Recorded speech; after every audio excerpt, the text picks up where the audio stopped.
के पायार के राजभर राजा रहले। आप लोग जहां से भी हैं, हिंदुस्तान की धरती के जिस कोने में से भी हैं, राजभर एक ही है और राजभर वही है, महाराजा सुहेलदेव जी का वंशज। कि बीतल समैया मिटल जिनकर इतिहास के राजभर राजा रहले। आज केहू भूलल केहू के पायार के राजभर राजा रहले। केहू भूलल केहू के पायार के राजभर राजा रहले। अरे जकरे पराक्रम से, अरे जकरे पराक्रम से महके जहान हो, और जकर वीर तैया के ऊंची रहली शान हो। महिमा महान जाने सारा हिंदुस्तान के राजभर राजा रहले, के राजभर राजा रहले। केहू भूलल केहू के पायार के राजभर राजा रहले। केहू भूलल केहू के पायार के राजभर राजा रहले। हमारा प्रयास है कि एक गीत का रिकॉर्डिंग आवे वाली महाराजा सुहेलदेव राजभर जयंती पर यही मंच से, राष्ट्रीय राजभर सेवा संघ के मंच से आप लोगों के बीच में उद्घाटन करी जाई। गीत का म्यूजिक तैयार होता और रिकॉर्डिंग आप लोगों के सुनने के मिली। और लास्ट में जैसे हर समाज अपने अपने आराध्य देव का, अपने अपने इष्ट देव का संबोधन में नाम लेता है, जैसे यादव वर्ग के लोग हैं जय श्री कृष्ण कहते हैं, सवर्ण समाज है जय श्री राम पुकारता है, कुछ लोग जय भीम कहते हैं। सभी लोग अपने अपने इष्ट देव का नाम लेते हैं, तो राजभर सुहेलदेव का नाम क्यों न ले। तो जय जय सुहेलदेव बोलना चाहिए पूरे राजभर समाज को संबोधन में। जय श्री राम, जय राम जी के बजाय जय सुहेलदेव बोलना चाहिए। तो आप लोग जोर से बोलिए जय सुहेलदेव। अरे जय राम जी की छोड़ा, ये मेरा एक आग्रह है आप लोगों से कि जय राम जी की छोड़ा बोला जय सुहेलदेव। अब काम कौनो करे से पहले बोला जय सुहेलदेव। जितने पुकारबा तने पैसा सम्मान के राजभर राजा रहले, के राजभर राजा रहले। केहू भूलल केहू के बयार के राजभर राजा रहले। केहू भूलल केहू के बयार के राजभर राजा रहले। धन्यवाद।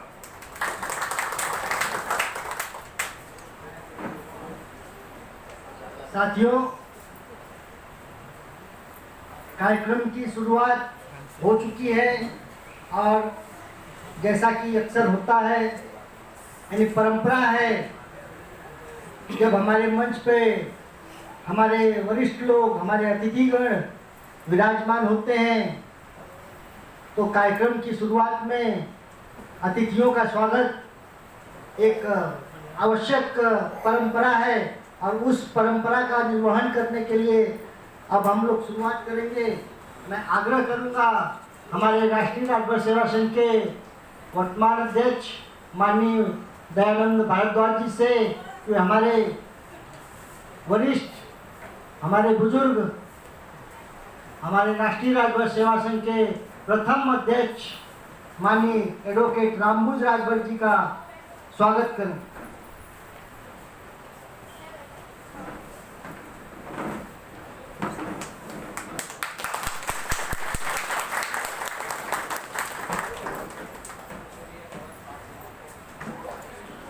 हमारे पूर्व अध्यक्ष माननीय राजपत राजभर जी हमारे बीच में उपस्थित हैं। मैं हमारे महामंत्री माननीय राजकुमार भारद्वाज जी से आग्रह करूंगा कि हमारे पूर्व अध्यक्ष राजपत जी का स्वागत करें।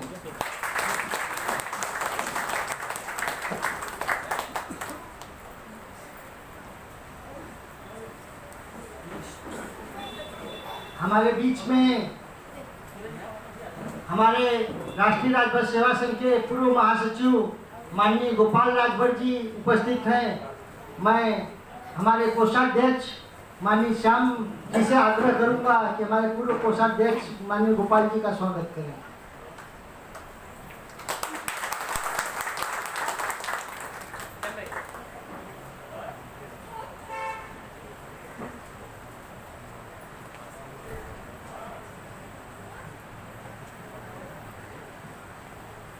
हमारे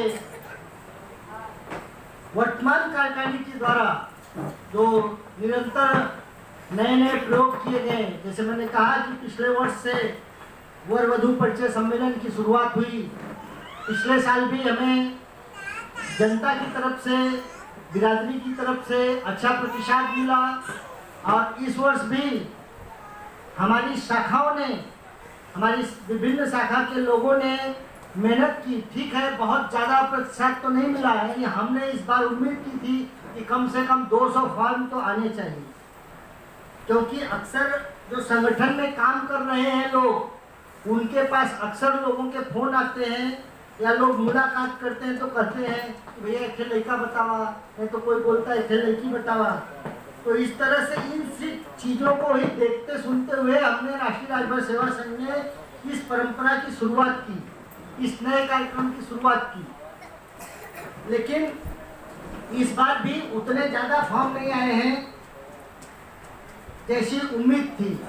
बहरहाल इस नई परंपरा की शुरुआत करने वाले हमारे राष्ट्रीय राजभर सेवा संघ की इस जो वर्तमान कमेटी है, इसकी तरफ से इस कार्यक्रम की शुरुआत हुई और हमारे इस कमेटी के जो हमारे अगुआ लोग हैं, हम चाहेंगे कि राष्ट्रीय राजभर सेवा संघ की तरफ से, हम लोगों की तरफ से इनका भी स्वागत हो। इसलिए मैं आग्रह करूंगा हमारे बीच में उपस्थित माननीय ललसू राजभर जी से कि वो आए और हमारे अध्यक्ष माननीय दयानंद राजभर जी का स्वागत करें।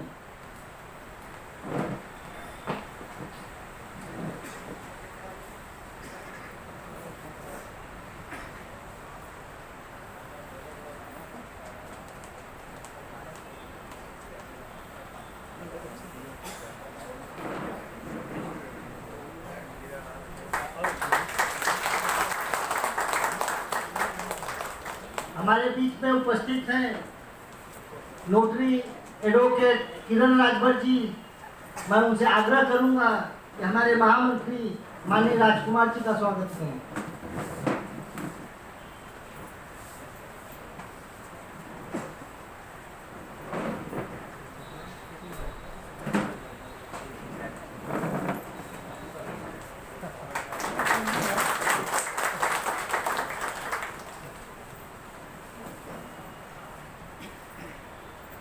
भाई कमलेश जी ने हमें अपने गीतों से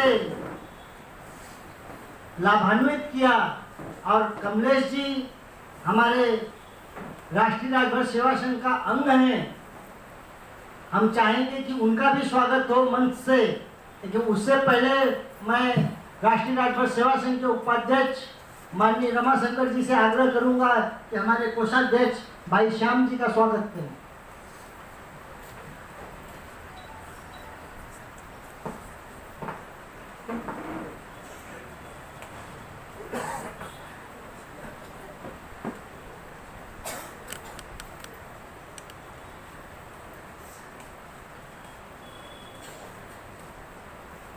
माननीय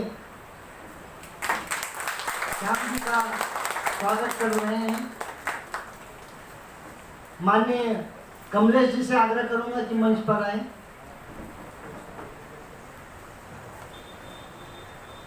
हमारे संगठन के महासचिव माननीय राजकुमार जी से आग्रह करूंगा कि हमारे गायक विभूति माननीय कमलेश जी का स्वागत करें।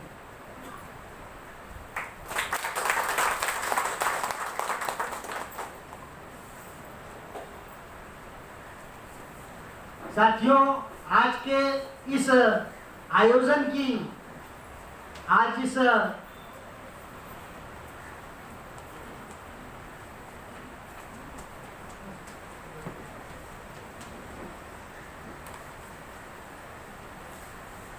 हमारे आज यह धम्मकाया हॉल एक बुद्ध विहार जो है एक पवित्र भूमि है, और इस पवित्र भूमि से हम लोगों ने आज यह जो परिवार बनाने का एक पवित्र कार्यक्रम शुरू किया है, तो उसकी न्यू परिचय सम्मेलन की, वर वधू परिचय सम्मेलन की शुरुआत हो रही है।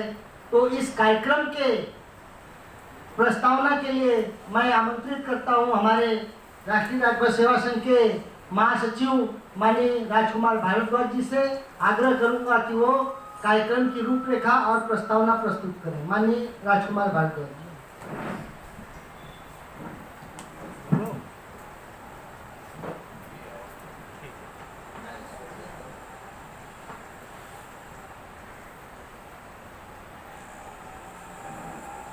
राष्ट्रीय राजभर सेवा संघ द्वारा आयोजित वर वधू परिचय सम्मेलन के अद्भुत कार्यक्रम में आप सभी सुजातीय भाइयों बहनों माताओं का हार्दिक स्वागत अभिनंदन है। आप सब लोग इतनी बड़ी संख्या में इस कार्यक्रम में आए हैं, यह देख करके और भी काम करने की हमारी इच्छा जागृत होती है कि समाज के लिए और भी बहुत कुछ करना अभी बाकी है, अभी शेष है। जितना आप सब लोग हमारा हौसला बढ़ाएंगे उतना हम लोग आगे बढ़ते जाएंगे। समाज के बिना कोई भी संगठन, कोई भी संस्था, कोई भी व्यक्ति अधूरा होता है। हम कितना भी अच्छा सोच लें, कितना भी अच्छा काम कर लें, यदि आप सब हमारे साथ नहीं देंगे तो वो हमारा सोचना, हमारा करना सब व्यर्थ होगा। तो यह संगठन आप सब लोगों से निवेदन करता है, आग्रह करता है कि आप लोग, यदि हम 8 कदम आगे बढ़ते हैं तो आप लोग भी कम से कम 4 कदम आगे बढ़िए। आप लोगों का साथ नहीं मिलेगा तो हम लोग कुछ कार्य नहीं कर पाएंगे। यह संस्था में जब हमने काम शुरुआत किया था तो ध्यान में आता था कि केवल साल भर में एक बार महाराजा सुहेलदेव की जयंती करना और फिर अपने घर बैठ जाना, ऐसा ही सालों साल का कुछ चलता था। साल में का कार्यक्रम होते रहते थे। कई बार लोगों की शिकायतें भी आती थी कि केवल जयंती मनाते हैं, पैसा वसूलते हैं और घर बैठ जाते हैं। कई लोग कहते थे कि जयंती मना रहे, जयंती के नाम पैसा वसूले और खा गए पी गए। मुझे समझ में नहीं आता है कि समाज कितना पैसा देता है कि उस चंदे से हम सबका घर चलता है। लोग देते हैं 200, 500, 1000, 2000, 5000 और काम कितना होता है वह कोई देखता नहीं है, लेकिन आरोप लगाने में तुरंत आगे रहते हैं। यह जो अनुभव मिल रहा है वो अनुभव आप सबसे शेयर कर रहा हूं मैं, और आप सबको ये मालूम होना चाहिए, इसके लिए बताया जा रहा है। जो भी हमारे पहले के लोगों ने काम किया है, आदरणीय रामू जी बैठे हैं, आदरणीय राजपत जी बैठे हैं यहाँ पर। आज सबके जेब में मोबाइल है, दुनिया सबकी मुट्ठी में है। जिस समय उन्होंने काम शुरू किया किसी के घर में ही फोन नहीं हुआ करता था, लैंडलाइन भी नहीं हुआ करता था। आज तो करीब करीब सबके पास गाड़ियाँ हैं, मोटरसाइकिल है। उस समय साइकिल भी नहीं हुआ करती थी। ऐसी विकट परिस्थिति में यह सारा काम शुरू किया गया। किसके घर जाते थे मिलने के लिए, वह आदमी मिलेगा कि नहीं मिलेगा, फिर भी उसके घर जाते थे। 2 बार गए, 3 बार गए, फिर आदमी मिलता था वो। ऐसे विकट समय पर यह संस्था का निर्माण जिन लोगों ने किया है वो वाकई में धन्यवाद के पात्र हैं, और मैं चाहूंगा कि आप सब लोग जोरदार तालियों से उनका स्वागत करें। यह कारवां आगे बढ़ता गया और संस्था भी आगे बढ़ती गई, और ये इतना आगे बढ़ता गया 1981 के बाद से आज 2019 चल रहा है।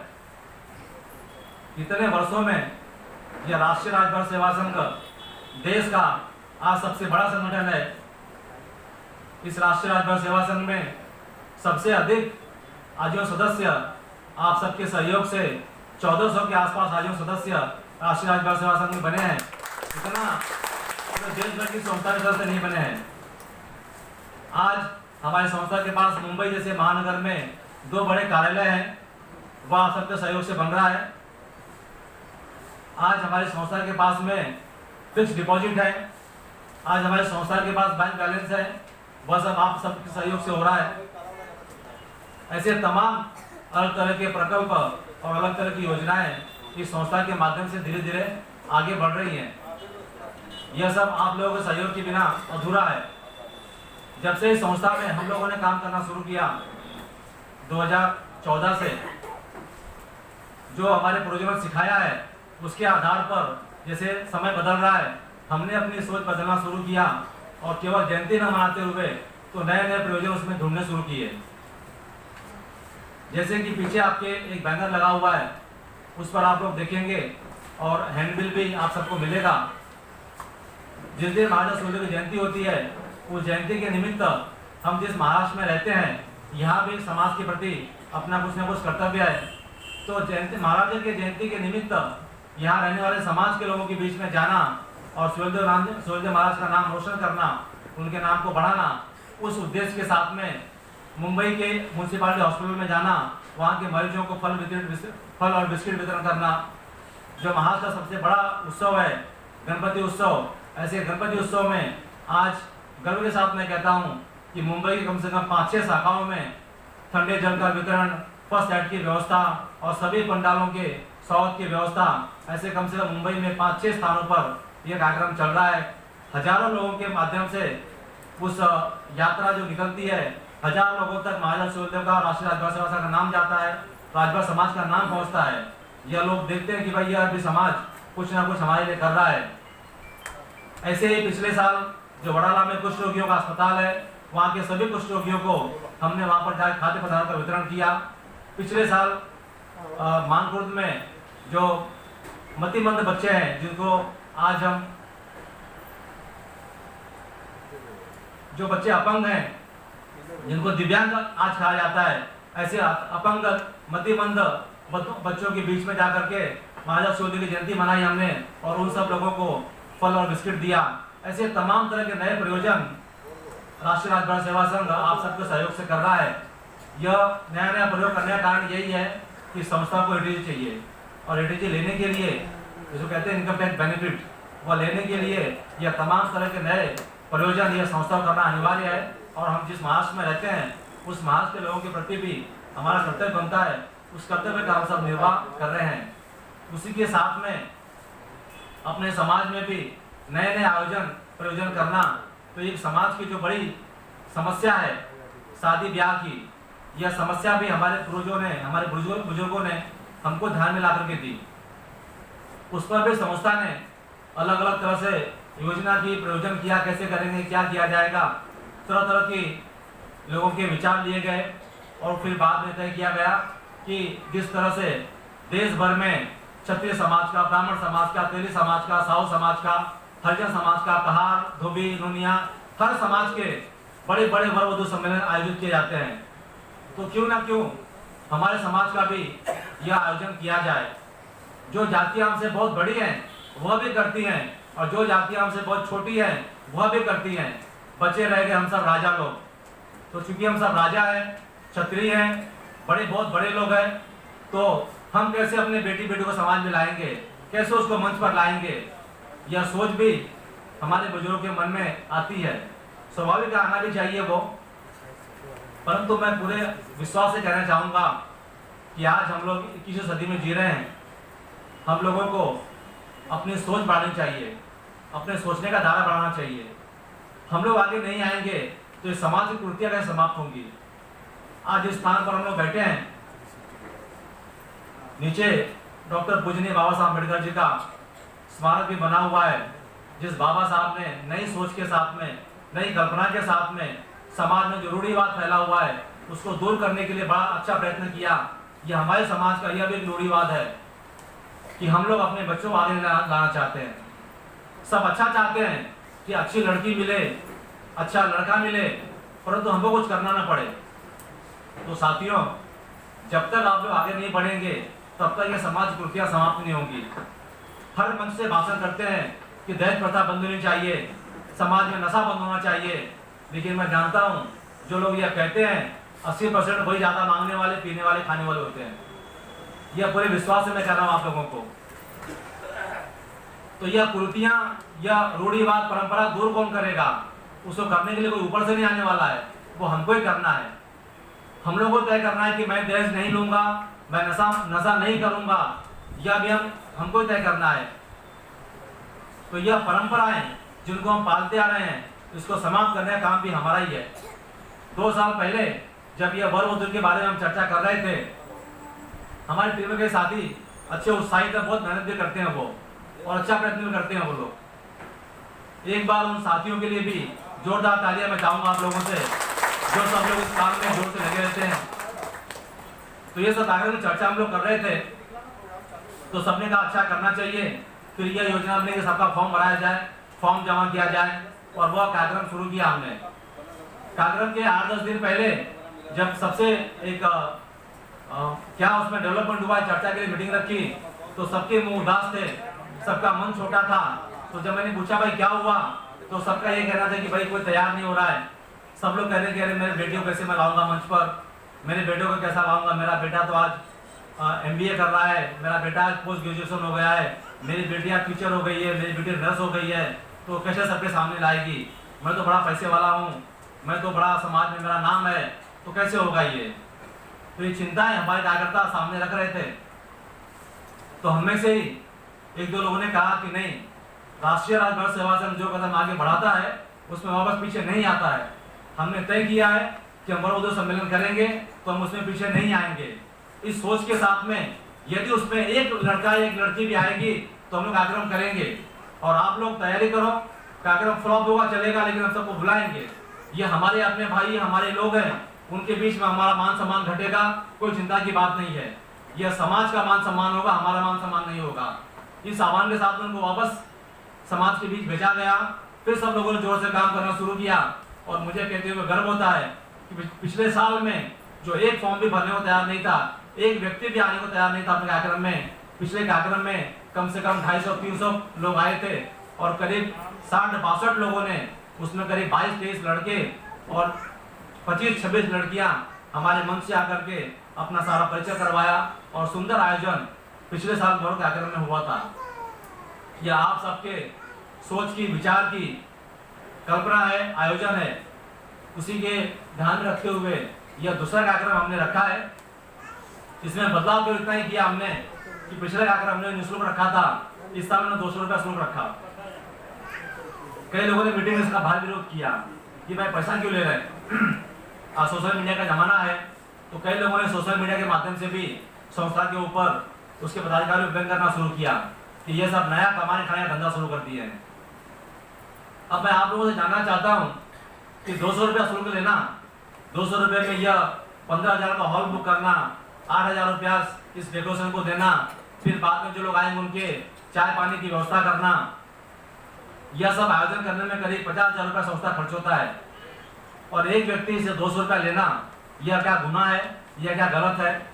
हम जब भी कोई रिश्ता करने जाते हैं तो कम से कम हमारे जेब से 5-6 हज़ार रुपये खर्च होते हैं। कहीं जाएंगे तो उनको मिठाई ले जाएंगे, फल फ्रूट ले जाएंगे, अपना भाड़ा किराया लगेगा, सब कुछ लगता है। तो वह हम करते हैं, खुशी खुशी करते हैं। यह 200 रुपया देने के लिए यह इसलिए रखा हमने कि यह केवल रजिस्ट्रेशन निमित्त मात्र है। फ्री में जो कुछ मिलता है उसकी कोई वैल्यू नहीं होती है। तो कम से कम 200 रुपया दिया और रजिस्ट्रेशन करवाया, तो हमने भी कुछ दिया है, हमको भी वहाँ जाना है। इस योजना के लिए यह हमने शुल्क रखा, परंतु लोगों ने इस पे कटाक्ष शुरू करना शुरू कर दिया कि यह सब लोग कमाई का नया धंधा शुरू कर दिए हैं। जो लोग ये आए हैं, मैं आज सबसे आग्रहपूर्वक पूछना चाहता हूँ कि 200 रुपया लेना ये क्या संस्था का गुनाह है क्या? आप में से कोई भी भाई हाथ खड़ा करते, जो समर्थन में वो हाथ खड़ा करते हैं कि 200 रुपया लेना कोई भी बुरा नहीं है, वो गुनाह नहीं है। उचित है क्या? ये लगता है कि आप लोगों को? मेरी बहनें माताएं हाथ नहीं खड़ा कर रही हैं, तो मुझे लगता है कि मेजोरिटी में लोग यह कहते हैं कि 200 रुपया लेना उचित है। तो हमने जो 200 रुपया शुल्क रखा है, यह कोई गलत काम नहीं किया है। धन्यवाद आप सभी लोगों का। तो इस साल हमने ये आयोजन किया हुआ है, परंतु मुझे लगता है अभी फॉर्म आने बाकी हैं। आज भी हमारे समाज में जो रूढ़िवाद फैला हुआ है, अभी भी बहुत सारे लोग खुल करके समाज के आयोजन में, प्रयोजन में भाग लेना अपना अपमान समझते हैं, अपनी बेइज्जती समझते हैं। होंगे वो अलग तरह के लोग, बड़े लोग होंगे समाज में, ठीक है भैया, लेकिन शादी ब्याह करने तो आपको यहाँ आना पड़ेगा। तो जब आप आएंगे तो पूछा जाएगा आपसे। आज मुझे लगता है कि कम से कम 60-65 फॉर्म हमारे पास वापस आए हैं। उस 60-65 फॉर्म भरवाने में जो हमारे कार्यकर्ताओं ने सहयोग किया है, मदद की है और आप सब लोगों ने उसमें उत्साहपूर्वक भाग लिया है, तो एक बार जोरदार तालियों से आप सभी लोगों का बहुत बहुत अभिनंदन और धन्यवाद। और पुनः मैं आपसे निवेदन करूंगा कि राष्ट्रीय राजभर सेवा संघ के माध्यम से यह संस्था पहले की संस्था है जो राजभर समाज का वर वधु मेड़ावा सम्मेलन यह करने का संकल्प लिया है, साहस किया है, वरना देश भर में करीब 30-32 संस्थाएं हैं, किसी ने यह हिम्मत नहीं जुटा सकी। उत्तर प्रदेश में जहाँ हमारी संख्या करीब हर जिले, पूर्वांचल के जिले में लाखों में संख्या निवास करती है, वहाँ भी कई संस्थाएं काम करती है, परंतु उन संस्थाओं ने भी हिम्मत नहीं जुटा पाई कि हम लोग यह आयोजन उत्तर प्रदेश में कर पाए। धन्यवाद देता हूँ मैं राष्ट्रीय राजभर सेवा संघ के सभी पदाधिकारियों को, जिन्होंने बड़े पैमाने पर महाराष्ट्र में यह आयोजन करने का संकल्प लिया, बीड़ा उठाया, उसमें हम लोग कुछ न कुछ सफलता भी प्राप्त कर रहे हैं आप सबके सहयोग से। तो एक बार पुनः आप सबको, महाराष्ट्र में निवास करने वाले राजभर समाज के लोगों को, राष्ट्रीय राजभर सेवा संघ के सदस्यों और अधिकारियों को मैं धन्यवाद देता हूँ और बहुत बहुत आभार आप सब लोगों का कि आप सब लोग हमारे इस आयोजन में, प्रयोजन में खुले मन से भाग ले रहे हैं। और एक निवेदन और करना चाहूँगा कि यहाँ से जाने के बाद में भी जो लोग नहीं आए, आपके आस पड़ोस के लोग, रिश्तेदार, दोस्त मित्र रिश्तेदार, उनको बताइएगा अगले साल आप जरूर आइए और इस आयोजन में भाग लीजिए। जो मन में आपके डर है, जो शर्म का नया चोला पहना हुआ है, वह शर्म का चोला उखाड़ कर फेंकिए और बड़ बुजुर्ग सम्मेलन में अपने बच्चों को लाइए और उस कार्यक्रम को सफल बनाइए। एक बार पुनः आप सब लोगों का धन्यवाद।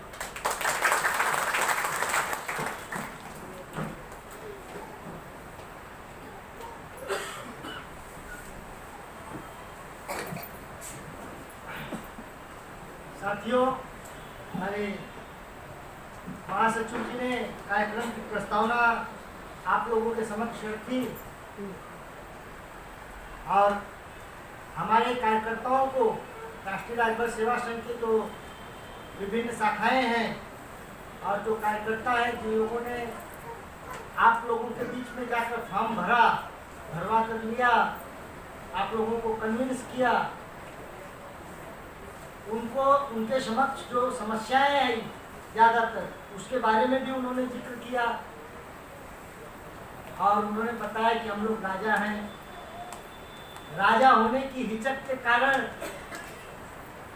लोगों को फॉर्म भरने में और ज़्यादा हिचक होती है, लेकिन अगर इतिहास उठाकर देखें तो राजाओं का ब्याह तो ज़्यादातर स्वयंवर से ही होता है। स्वयंवर में कन्या राजाओं को, यानी 25, 30, 50 राजा युवक आते थे, प्रतियोगिता में भाग लेते थे, जब जीतते थे तब जाके कन्या या वधू जो है उसका वरण करती थी, तब उसकी शादी होती थी।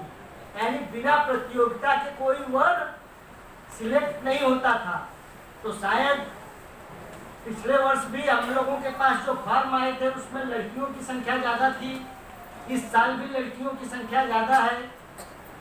अब लड़कों पर टॉन्ट तो नहीं करना है, लेकिन ये समझ में आता है कि लड़के प्रतियोगिता में आने से शायद डरते हैं, इसलिए वो हिचकते हैं फॉर्म भरने में। नहीं तो शर्म की क्या बात है, इसमें शर्म आने की कोई बात नहीं है। आप इलेक्ट्रॉनिक मीडिया के साथ जरिए या आप किसी एक को भी कहते हैं, किसी को भी, जैसे अगुआ को कहते हैं ना कि भैया हमने तो एक लड़की देखा, हमारे लड़कों बड़हर हो गल, ये इतना कमात है, इतना कमात है, ओकरे बदल लड़की देखा। तो जब आप किसी को अपने लड़के का परिचय देते हो और उसको अपने लिए वधू ढूंढने के लिए, बहू ढूंढने के लिए कहते हो, या जो लड़की वाले किसी अगुआ को या किसी परिचित को अपनी लड़की के गुणगान बताकर उसके लिए वर ढूंढने की बात करते हैं, तब हमें शर्म नहीं आती। तो हम समाज के मंच पर आकर अगर अपने लिए वर वधू ढूंढें तो हमें शर्माने की कोई जरूरत नहीं है, बल्कि समाज के सभी लोगों को पता लगता है और आपको क्वालिटी मिलने के ज़्यादा चांसेस हो जाते हैं। जैसे अगर आपने हमसे अगर कह दिया कि हमारे लिए एक लड़का देखिए, एक लड़की देखिए, तो हम जिनको 4 लोगों को 10 लोगों को जानते होंगे, हम उनसे ही बोल सकते हैं, उनसे ही पूछ सकते हैं, और हम उतने ही लोगों को आपके समक्ष खिला सकते हैं। लेकिन जब यहाँ 40 लोग मिलकर आपके लड़के के लिए लड़की ढूंढेंगे, जब 40 लोग आपके लड़की के लिए लड़का ढूंढेंगे, तो आप सोचिए कि आपको कितनी ज़्यादा वैरायटी मिलेगी, कितने ज़्यादा गुणवान लड़के और लड़की मिल सकते हैं। यानी आपके चॉइस का भंडार बढ़ सकता है। इसलिए ऐसे आयोजन में शामिल होने के लिए आप लोगों को हिचक नहीं करनी चाहिए। जो भी भाई बंधु हिचक करते हैं, आप लोग उनको भी समझाइए। तो हम कार्यक्रम को आगे बढ़ाते हुए मैं चाहूंगा कि हमारे बीच में उपस्थित राष्ट्रीय राजभर सेवा संघ के पूर्व अध्यक्ष माननीय राजपत जी हैं, मैं उनसे आग्रह करूंगा कि अपने आशीर्वचन हम लोगों को दें। माननीय राजपत राजभर।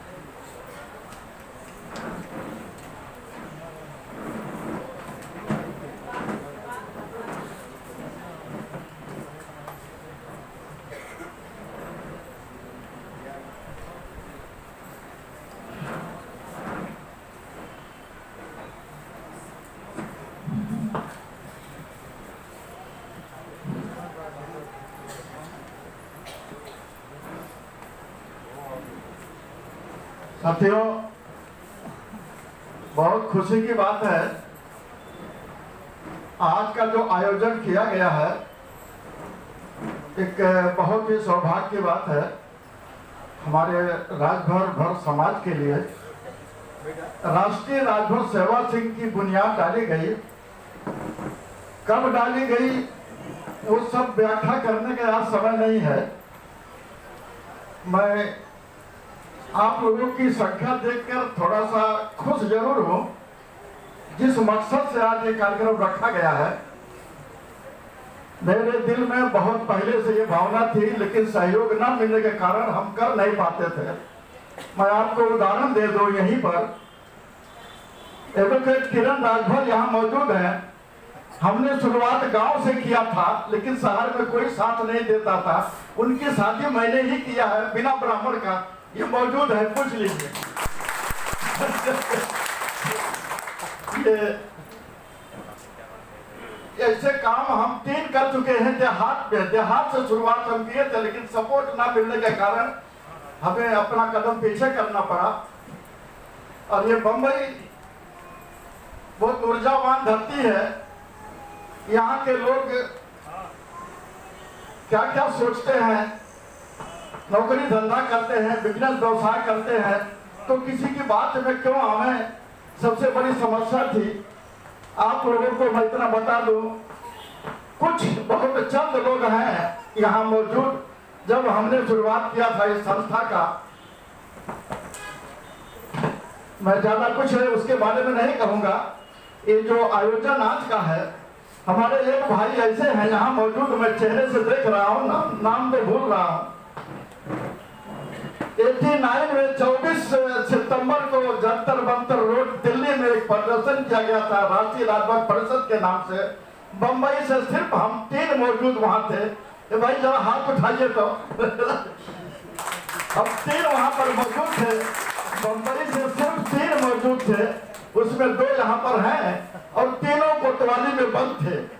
शायद समाज का कोई नहीं जानता होगा, तीनों कोतवाली में वहां बंद थे। किसके लिए? समाज के लिए बंद थे, कोई गुनाह नहीं किए थे।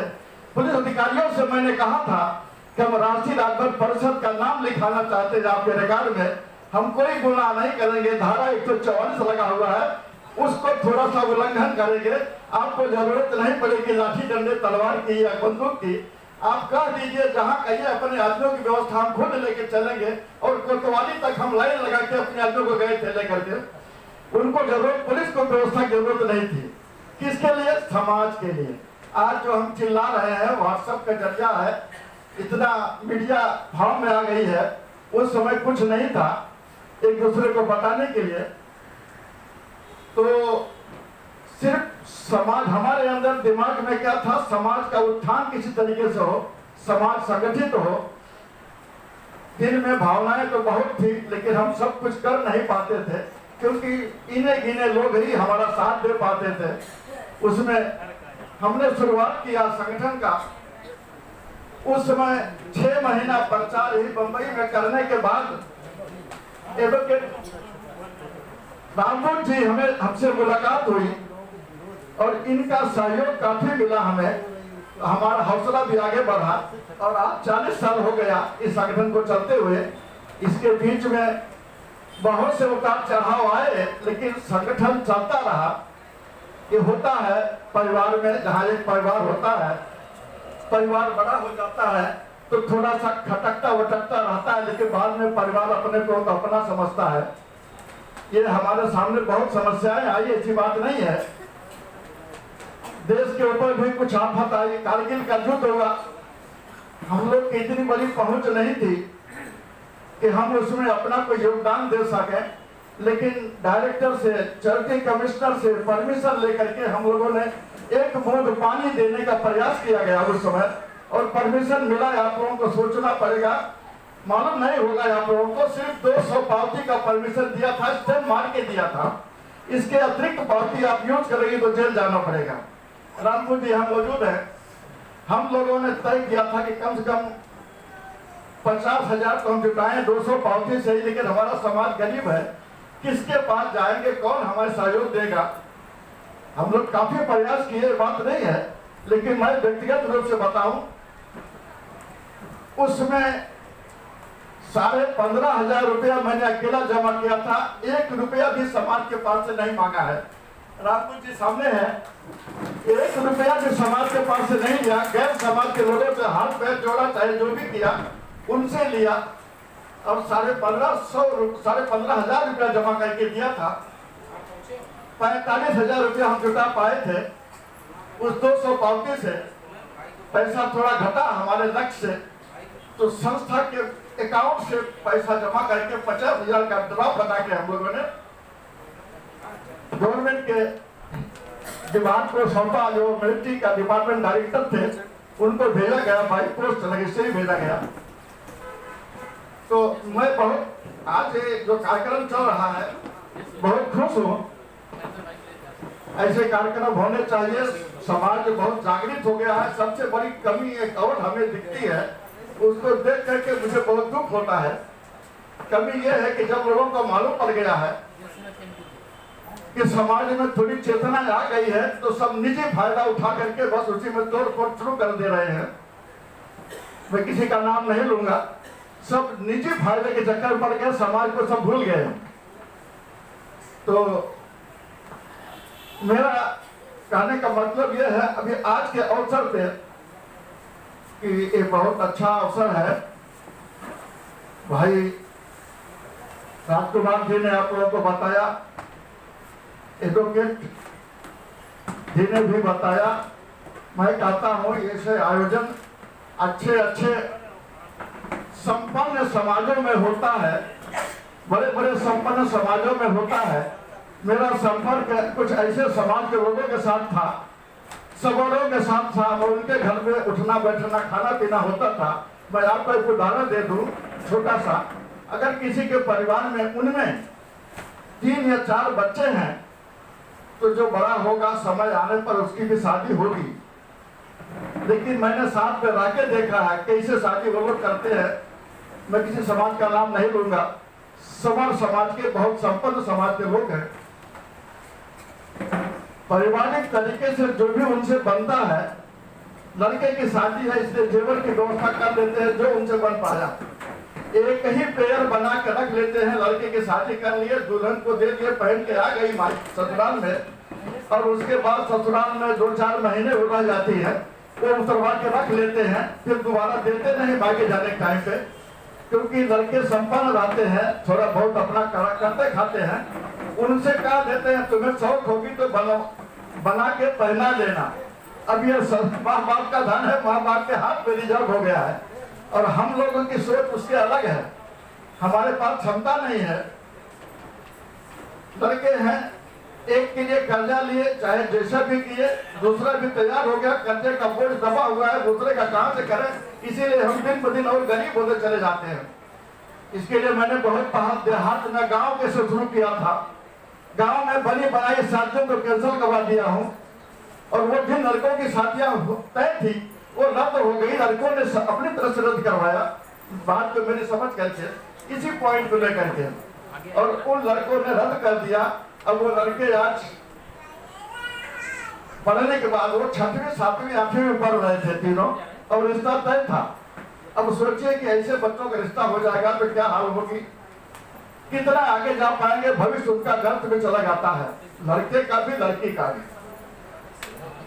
मैं ऐसा पूरे गांव के छोटे बड़े बच्चे जो गोद में है उनसे लेकर के बुजुर्गों तक की मीटिंग गांव में बुलाया और बहुत लंबी चौड़ी मीटिंग रखा, और लड़कों के समझ में मेरी बात आ गई।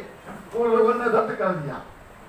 माँ बाप छपटाते रह गए, लेकिन वो लोगों ने ना बोला तो ना ही बोला, हाँ किया नहीं। अब आज वो लड़के एक यही बंबई में भी फार्मा करके मेडिकल स्टोर खोला है, दूसरा हिमाचल प्रदेश में है, इंजीनियरिंग किया है, ड्यूटी कर रहा है, तीसरा जो है ग्रेजुएशन करके वो भी जो है सर्विस कर रहा है, और परिवार जो है एकदम सही स्थिर हो चुका है। तो मैं इसलिए आप लोग को उदाहरण दे रहा हूँ कि उस समय ये 8, 9, 10 साल की उम्र में शादियां हो जाया करती थी। मैंने उसको जो है पहल किया, समझाया लड़कों को, लड़कियों को, उनके माँ बाप को, सबको। गांव लेवल से मैं बोलता हूँ अपने समाज के कार्यकर्ताओं से जो बुद्धिजीवी हैं या बहुत सक्रिय हैं, चिंतित हैं, ये शहर से हट करके गांव में भी शुरुआत करें तो ज्यादा फायदा होगा। यहाँ से गांव में धरती से शुरुआत करें, जमीन आप उपजाऊ बनाएंगे तो अच्छी फसल देगी। हमारी धरती तो देहात में है, इसलिए वहां से शुरुआत करें। मैं ज्यादा कुछ नहीं कहूँगा क्योंकि ये बात का अवसर जो है कुछ बहुत अच्छी सोच के लिए चला है। तो धन्यवाद, धन्यवाद ये राष्ट्रीय राजमार्ग सेवा संघ के सभी कार्यकर्ताओं की धन्यवाद। धन्यवाद माननीय राष्ट्रपति जी। साहब ने बताया कि हमें हमारी मूल धरती जो है उत्तर प्रदेश, यानी हम महाराष्ट्र में रह रहे हैं, महाराष्ट्र भी हमारी धरती है, इस देश का हिस्सा है, लेकिन हम में से कई लोग उत्तर प्रदेश से आकर यहाँ पे रोजी रोटी और अपना घर द्वार बसर कर रहे हैं, लेकिन हमारा मूल उत्तर प्रदेश में भी है। और उत्तर प्रदेश में हमें ऐसे आयोजन करने चाहिए। माननीय राष्ट्रपति जी के इस सुझाव को राष्ट्रीय राजमार्ग सेवा संघ जरूर ध्यान में रखेगा और इस बात को आगे कैसे चरितार्थ किया जा सके इसके लिए प्रयत्नशील रहेगा। मैं आग्रह करूंगा कि आज के इस आयोजन से संबंधित ही वक्तव्य हमारे वक्तागण करेंगे। मैं आग्रह करूंगा हमारे राष्ट्रीय राजमार्ग सेवा संघ के कोषाध्यक्ष माननीय श्याम जी से कि अपने 2 शब्द रखें।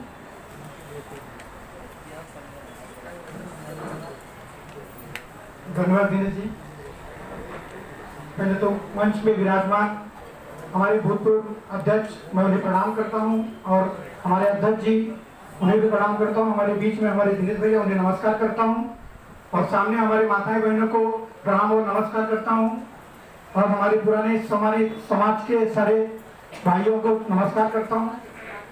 मुझे एक पहल याद है कि जब मैं मोटर पाइपलाइन में था और वहाँ पे राजकुमार जी से मेरी बात हुई फोन पे कि श्याम जी हम एक वर वधू का प्रोग्राम रखना चाहते हैं। तो बोला भैया वर वधू का प्रोग्राम तो बहुत बढ़िया है, क्योंकि ये प्रोग्राम आज तक किसी संगठन ने और कहीं किसी ने भी नहीं किया है।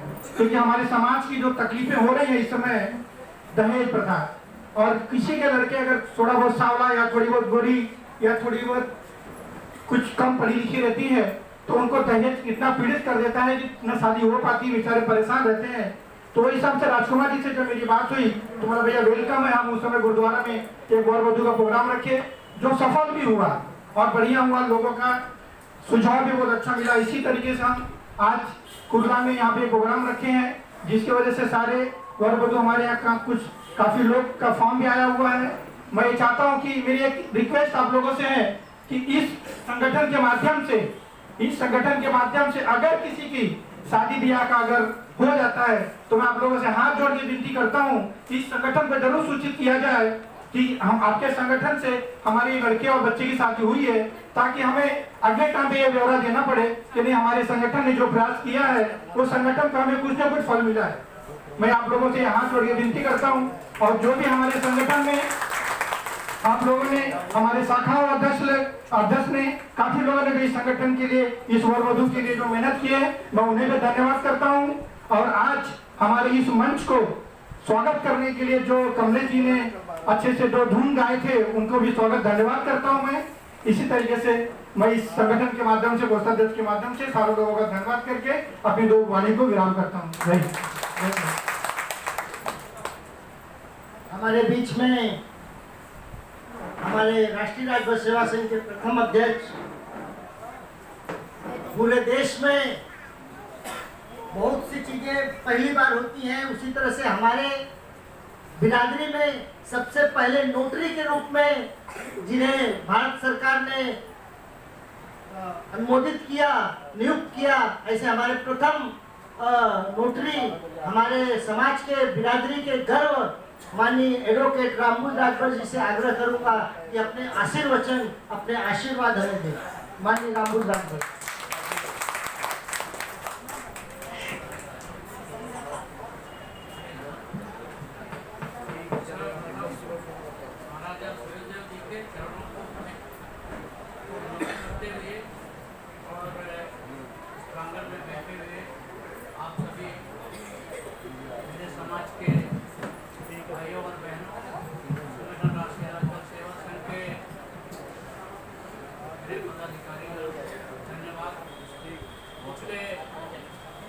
जो निरंतरता आई है, जोश आया है, तरह तरह का कार्यक्रम संगठन आयोजित कर रहा है। इसका मकसद है कि आपके समाज को बढ़ाना, आपके एकता को बढ़ाना, ये सब के लिए। और पिछले 2 सालों से जो ये वर वधू परिचय का जो काम इन्होंने किया है, वो एक अवेयरनेस है। इतना नजदीक से, अच्छा ठीक है भैया। हाँ दोस्तों, बहुत अच्छी खुशी की बात है, इन्होंने जो कार्यक्रम आयोजन किया है, जितने लोग आए हैं वो समर्पित हैं, और इसकी विचारधारा, इसका परिणाम दूर तक जाएगा। और जो मेन उद्देश्य है लड़के लड़कियों को, ये खुलापन कब आएगा? मैं देख रहा हूँ पिछले 40 वर्षों से जरूर है, बच्चों में अगर खुलापन है तो हमारे संगठन या समाज के या जो लोग हैं उनमें इतना खुलापन नहीं आया है, अवेयरनेस, जागरण नहीं आई है, जो उसमें उन लोग काइयाँ भावना रखते हैं। शादी ब्याह के लिए आप सब एक दूसरे को अप्रोच में जाते हैं, कहते हैं कि आपके पास लड़का है, बताइए, लड़की है, बताइए। इसने कभी नहीं कहा कि आपके पास लड़की है, मुझे दो। इतना बड़ा दिल नहीं रखते। लड़का तो चाहिए कि लड़का मेरा इंजीनियर है, लड़का मेरा डॉक्टर है, लेकिन मैंने देखा 99% हमारे देश के जो राजभर के लोग हैं वो भी मेरिट के थ्रू एडमिट नहीं लिया है, वो भी पेड सीट से ही डॉक्टरी किया हो, इंजीनियर किया है। दैट इज नॉट काउंटेड, वो काउंटलेस है। तो साथियों, लड़कों से, लड़कियों से अगर शादी की इच्छा रहते हो, खुले परिचर्चा करो, डिबेट करो कि हाँ आपके विचारों में मतभेद होता, अगर विचारों में मेल मिलाप होता है तो शादी अपने प्रस्ताव अपने परिवार वालों को दीजिए और शादी खुले करिए। लेकिन देखिए उसमें अड़चन आती है दहेज। भले कोई कहे कि मैं दहेज नहीं लेता, लेकिन न कोई तो मुझे बंगला चाहिए, गाड़ी चाहिए, फ्रिज चाहिए और दुनिया भर का तमाम आज मांगने की, जो अपनी हैसियत को न देखते हुए लोग मांगते हैं। क्या है उसका इलाज? आप उसको भूल जाओ। अगर इस समाज से कुछ सीखना है, इस समाज की बराबरी करना है, देश की बराबरी करना है, अपने लड़के लड़कियों को विदेशों में भेजना है, दूसरे के साथ बराबरी करना है, उनको अवसर दो और वो भी एक दूसरे से शादी ब्याह करके विदेशों में जाओ। इतनी बड़ी खुशियाँ हैं। दोस्तों, मेरा परिवार यहाँ पर है, आधा परिवार है, आधा नहीं है, मैं नहीं बता सकता, लेकिन मैं कहता हूँ नौकरी के बारे में मेरे साथी राजपत भाई हैं, यहाँ गोपाल और श्रीनाथ शुरू से लगे रहे हैं। मैं इसके पहले मेरा सब कुछ एजुकेशन बॉम्बे में हुआ, बॉम्बे में से ही मैंने कैरियर किया बॉम्बे में से मुझे डेमोन्स्ट्रेटर आया केसी कॉलेज में, वहाँ छोड़ दिया, नेशनल कॉलेज ज्वाइन किया, वहाँ से हमने नेशनल किया, मुझे माना कैम रायपुर भेजा, 71 की गवर्नमेंट सीधी तब थी नेशनल कॉरिडोर के लिए। उसके बाद मेरा अपीयर हुआ, मुझे स्टेशन मास्टर बना करके भेजा गया भुज में, मैंने वो सर्विस नहीं किया, टेलीफोन में 2 महीना किया। उसके बाद रिसेप्शन गुरदास में लगा, जो भी गवर्नमेंट ऑफ इंडिया की कंपनी थी, पर्सनल वेलफेयर ऑफिसर था। दोस्तों मैंने अपने बल पर किया, सिखाया, सीखा बहुत कुछ, और आज इसलिए कह रहा हूँ कि आप अपनी हिम्मत बनाओ, अपने में जागरूकता लाओ, सीखो, किसी के बल पे नहीं रहो। और लड़कियों से खास करके तुम्हें सर्वाइव करना है, समाज चलाना है, तो तुम्हें आगे आना है। जो लड़का अगर दहेज की बात करता है तो बोला जब कमा खा नहीं सकता तो तुम शादी कैसे करेगा, लड़की को रख कैसे सकता है, सम्मान कैसे, मांगने की प्रवृत्ति छोड़ दो। जो लड़का जिसके माँ बाप दहेज मांगते हैं, जिंदगी भर वो मांगने का ही काम करेंगे। ऐसे लोगों को तिरस्कार, मेरे ड्यूरिंग पीरियड में भी 2-3 लोगों का हमने सजा दिलाया था। एक बंगाल में थे और एक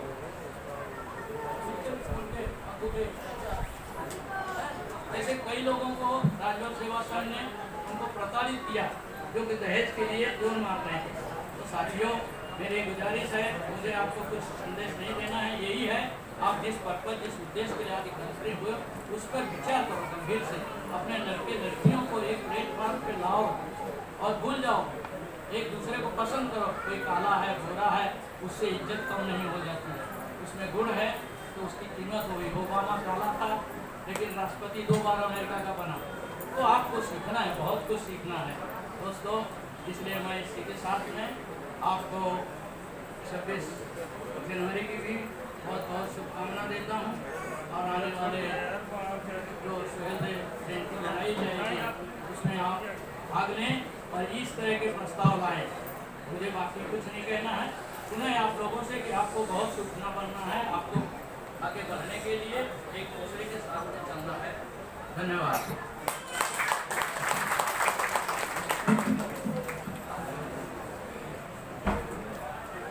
साथियों, आज का यह जो कार्यक्रम है इसको साकार रूप देने में राष्ट्रीय राजभर सेवा संघ के जिन कार्यकर्ताओं ने, जिन पदाधिकारियों ने मेहनत की है, मैं चाहूंगा कि हमारे मंच की तरफ से, राष्ट्रीय राजभर सेवा संघ की तरफ से उनका भी स्वागत हो। इसलिए मैं आग्रह करूंगा, जिन लोगों ने फॉर्म भरा है, जो लोग समाज के लोगों के बीच में गए और लोगों का फॉर्म भरकर दिया वर वधू परिचय सम्मेलन के लिए, उन सभी पदाधिकारियों का, कार्यकर्ताओं का स्वागत करने के लिए मैं मंच से आग्रह करूंगा। मैं आग्रह करूंगा माननीय पूर्वासी जी मंच की तरफ आए। माननीय पूर्वासी जी, माननीय पूर्वासी जी, माननीय सरवण राजभर जी, माननीय रमाशंकर जी, माननीय प्यारेलाल जी, कृपया मंच की तरफ आए। माननीय सुग्रीव जी,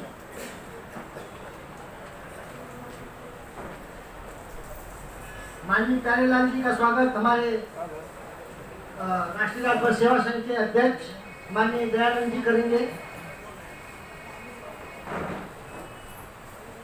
हमारी सांतापुर शाखा के अध्यक्ष हैं, इन्होंने भी मेहनत की है। माननीय पूर्वासी जी,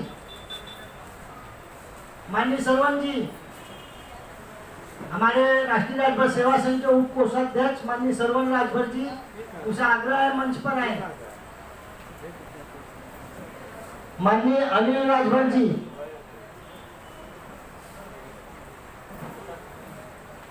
और माननीय मरोल से माननीय सुग्रीव राजभर जी, माननीय पूर्वासी जी मंच पर आ गए हैं। माननीय दयानंद जी से आग्रह है कि उनका स्वागत करें।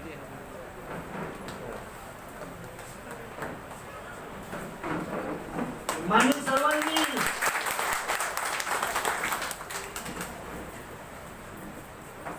माननीय सुग्रीव राजभर जी का स्वागत हमारे राष्ट्रीय राजभर सेवा संघ के अध्यक्ष जी करेंगे।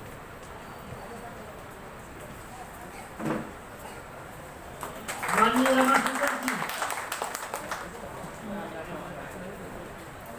माननीय अनिल जी,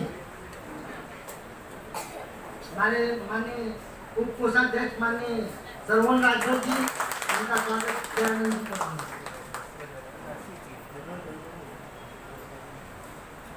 राष्ट्रीय राजभर सेवा संघ के हमारे सचिव माननीय अनिल राजभर जी, इन्होंने भी काफी फॉर्म भरवाए हैं, लोगों के बीच गए हैं, इनका स्वागत भी हमारे राष्ट्रीय राजभर सेवा संघ के अध्यक्ष जी करेंगे। साथियों, आपको लगता होगा कि ये लोग अपने आप को ही गुलदस्ता दे रहे हैं, ये रहे हैं, लेकिन ऐसा है कि जो भी कार्यकर्ता पदाधिकारी आप लोगों के बीच में जाते हैं, उनकी हौसला अफजाई जरूरी है। ये अपने आप में कार्यकर्ता भी हैं, नेता भी हैं, इनको ज्यादा हौसला अफजाई की जरूरत नहीं होती है, लेकिन समाज के सभी लोगों को मालूम पड़ना चाहिए कि ये लोग आपके बीच में जाते हैं, इसलिए ये जरूरी है। आप लोगों से भी आग्रह है, हमारे बीच में महिलाएं बैठी हैं, इस कार्यक्रम के विषय में आप में से कोई भी बहन कुछ भी वक्तव्य देना चाहती है, कुछ संदेश देना चाहती है बिरादरी को, तो दे सकती हैं। आप जिन कार्यकर्ताओं ने मेहनत की, उनके प्रतीक के स्वरूप हमारे बीच में माननीय सुग्रीव जी हैं, वो अपने 2 शब्द रखना चाहेंगे। माननीय सुग्रीव जी।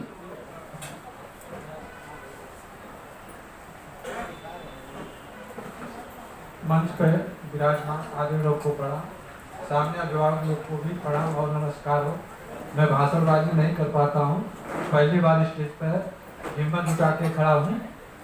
मैं सुग्रीव राजभर बलोर पाइपलाइन में रहता हूँ, एस्टीमेट ड्राइवर हूँ और मैं राजभर बरबधू मुंबई ग्रुप चलाता हूँ।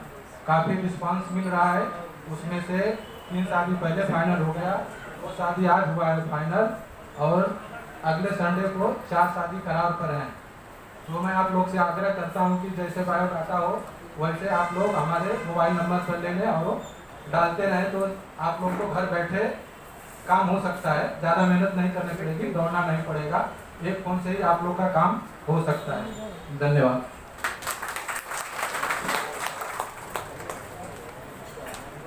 हमारे बीच में उपस्थित है गांव से इस कार्यक्रम के लिए विशेष रूप से आए माननीय लक्ष्मी शंकर जी, कृपया मंच पर आए। उनका स्वागत हमारे महासचिव माननीय राजकुमार जी करेंगे। माननीय लक्ष्मी शंकर जी।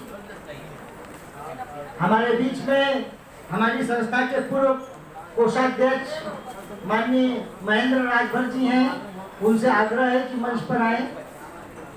माननीय महेंद्र राजभर जी।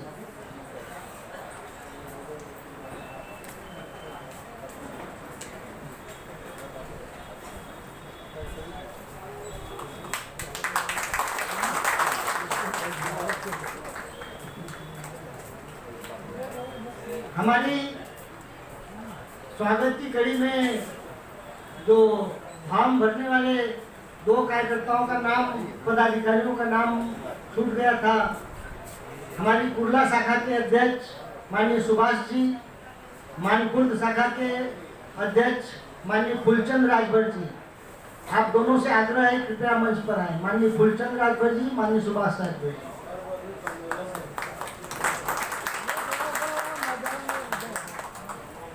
माननीय फूलचंद जी का स्वागत।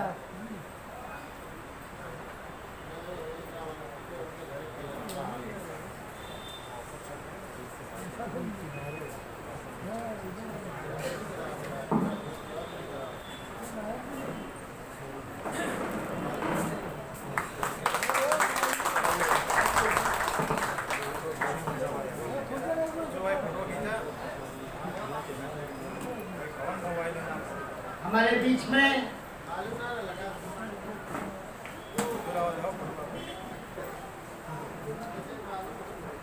सुभाष राजभर जी, कुर्ला शाखा के अध्यक्ष सुभाष राजभर जी कृपया मंच पर हैं। साथियों, हमारे बीच में जैसे कहा कि हमारे साथी लक्ष्मी शंकर जी बनारस से आए हैं, उसी तरह से अहमदाबाद से डॉक्टर अवधेश जी आए हैं, हमारे पूर्व पदाधिकारी माननीय हीरालाल राजभर जी यहाँ हैं। इसी तरह से तमाम हमारे बीच में नए पुराने साथी हैं। सभी साथियों का मैं इस मंच की तरफ से, राष्ट्रीय राजभर सेवा संघ की तरफ से शाब्दिक सुमन से, आधार के शाब्दिक सुमन से उनका स्वागत करता हूं। और अब हम लोग राष्ट्रीय राजभर सेवा संघ के इस वर वधु परिचय सम्मेलन के मूल कार्यक्रम की तरफ बढ़ते हैं। और मैं आग्रह करूंगा हमारे मंचासीन लोगों से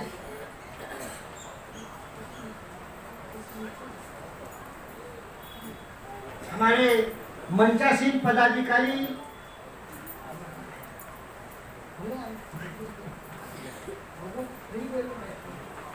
हमारे मंचासीन पदाधिकारी कार्यकर्ताओं से आग्रह करूंगा कि अब वर और वधु के परिचय के लिए मंच को वेकेंट किया जाए।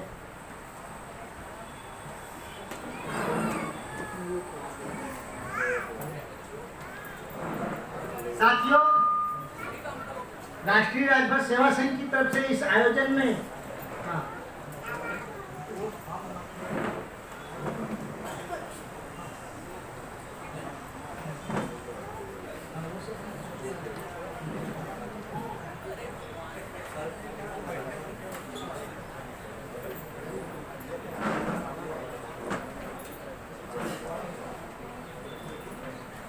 हमारे अतिथिगण मंचासीन लोग पहली पंक्ति में बैठ गए। साथियों, हमने पिछले साल जो कार्यक्रम किया था उस पर मंच पर भी हमारे लोग बैठे हुए थे, साथ में वर वधु आते थे, अपना परिचय देते थे। कुछ लोगों में बोलने में हिचकिचाहट होती थी।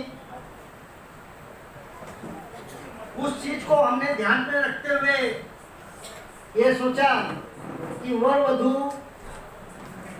जो भी परिचय के लिए आते हैं, उनका परिवार, उनके साथ में जो उनके माता पिता या परिवार के दूसरे सदस्य आते हैं, वो निर्भीक होकर फ्रैंक वे में अपनी बात को रखें, उन्हें कोई हिचकिचाहट न हो। इसलिए हम लोगों ने ये व्यवस्था की कि वो अपने आप मंच पर आए और अपना परिचय दें। हमारे राष्ट्रीय राजभर सेवा संघ के जो पदाधिकारी फॉर्म का काम देख रहे हैं, कृपया उनसे आग्रह है कि फॉर्म लेकर मंच पर आए। जो भी फॉर्म आए हुए हैं उन फॉर्म को यहाँ पर लेकर आए। हमारे तरफ से मंच से घोषणा की जाएगी फॉर्म की नंबर के अनुसार। उसके बाद आप में से जिस वर का या वधु का नाम लिया जाएगा, कृपया वो यहाँ पे अपने परिवार के साथ आए और इस मंच से समाज के बीच में अपना परिचय दें। और हमारे बीच में जो हमारे साथीगण मोबाइल पर या किसी और माध्यम से रिकॉर्डिंग करते होंगे, तो मैं आग्रह करूंगा कि रिकॉर्डिंग कृपया बंद करें।